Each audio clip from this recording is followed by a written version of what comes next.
quick comment on the Labour Party. I couldn't resist it.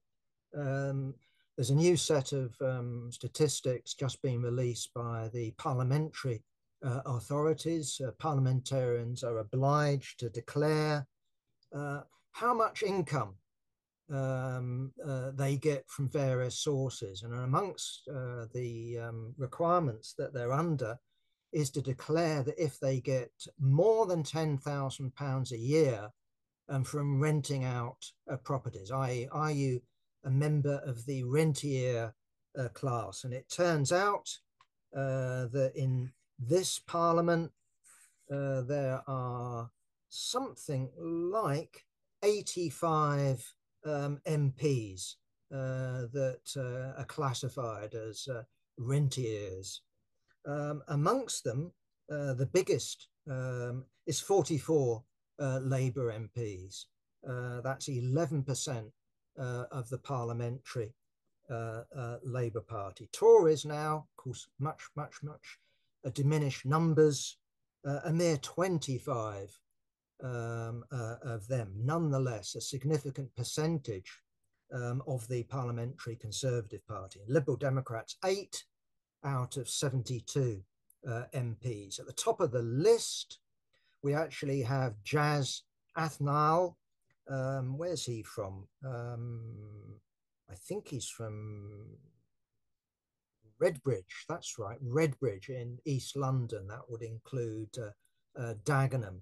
And he was previously the council leader in Dagenham, and he replaced what the Financial Times called a Corbyn ally. That's Sam Tarry. I don't remember him being a Corbyn ally. I remember him being, wasn't the whip withdrawn when he went on an ASLEF picket? But I have to say, I think we wrote in the Weekly Worker that perhaps one of the reasons why he rediscovered his industrial militancy was because he was under threat of a selection. There was a reselection process going on. But yeah, amongst the top 5, there are 3 Labour MPs. And I think this does show something of a change in the parliamentary Labour Party.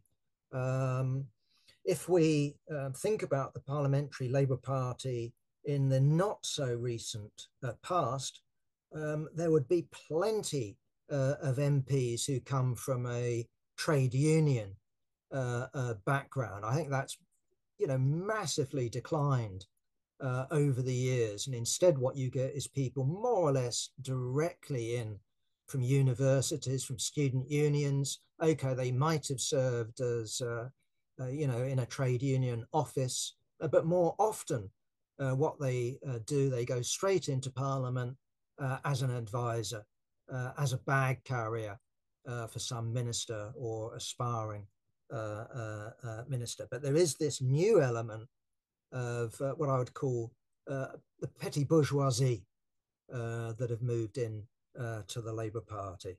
And in that context, I suppose you would count the leader of the Labour Party, the Scottish Labour Party, Anas Sarwar.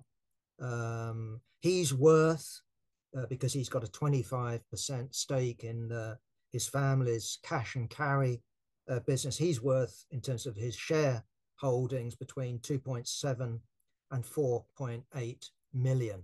Now that sounds like quite a lot. On the other hand, think about it in terms of what actual income he's likely to get from it. We are talking about the lower end of the bourgeoisie. That's why I think it would be fair to call it the petty bourgeoisification of the Labour Party. The bourgeoisification of the Labour Party has been a permanent feature, and that involves politics. So the Labour Party has always been politically bourgeois, but what we're talking about is a change, I think, in the sort of petty bourgeois layer in the Labour Party, i.e. trade union officials who live a petty bourgeois lifestyle, who play a petty bourgeois intermediate role between capital and labour, being replaced by people who are clearly on the bourgeois side of things, who actually live, at least in part, from renting and from capital. Okay, and then I have to mention, of course, not the richest person in Parliament, that still is Rishi Sunak, as far as I am aware, but also Margaret Hodge, ex-MP, now member of the House of Lords. And she is worth who knows how much, but the Google I came up with was $100 million.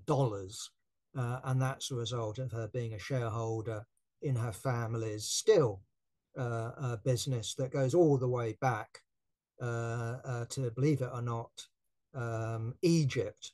Her family were Jewish entrepreneurs, capitalists in Egypt, who eventually made their way, at least her side of the family, eventually made their way to England